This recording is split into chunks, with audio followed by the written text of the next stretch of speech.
Hi guys, it's Dr. Pete here from the Level Up program for high performance teams, and today I'm talking with you about the 4 KPIs in action.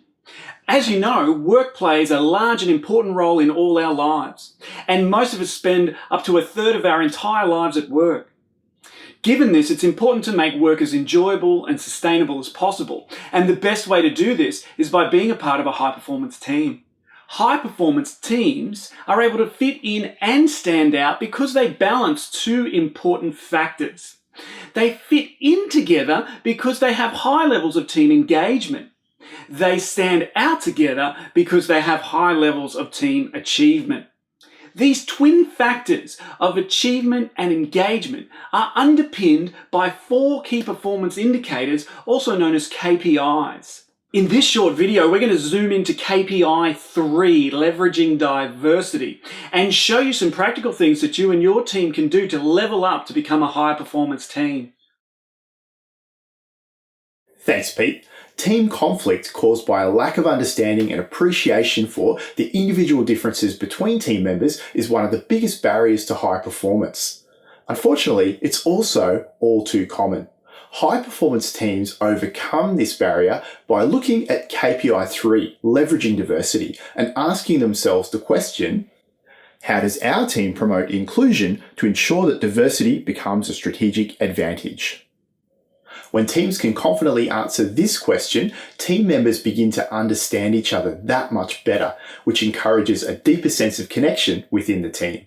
Regarding KPI3, leveraging diversity, there are a number of things that your team can do.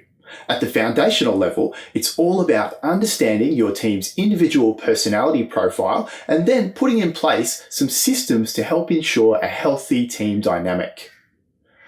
Once that's established, it's about building a culture of feedback through practicing skills drills and role plays. Today, we're going to dig into the foundational steps of understanding our team's personality profile and the systems we can put in place to encourage healthy team dynamics. When we look at communication and personality theories, it's a really big world. Today, we're going to zoom down and have a look at those theories which are most relevant for communication and teamwork. Carl Jung is a pioneer in the field of personality. When we look at his work, it's helpful to think about it in the same way as we think about a layer cake. On the top layer, we have 4 different ways that we like to think and communicate, and these are underpinned by the ways that we gain and maintain our energy. Today, given that we're focusing on communication, we're only going to look at the top layer of the cake. Personality types and thinking preferences can be represented in 4 categories. We use the CARD acronym to summarize these. C represents team members who are conceptual in their orientation. They tend to be imaginative, experimental, and creative. A represents team members who are action-oriented. They tend to be rational, factual, and logical. R represents team members who are more relational in their orientation. They tend to emphasize feelings, cooperation, and sensitivity. And finally, D represents team members who are detail-oriented. They tend to be realistic and practical. It's important for each and every one of us as communicators to understand our dominant preferences as well as our weaker or inferior preferences so that we can understand who we might clash with and where we need to develop our skills. Taking this a step further, when you're communicating one-on-one, you need to listen out for the style of the other person so that you can match their communication preferences to meet their needs. When communicating in groups, it's best practice to follow the special recipe of A, C, D, R.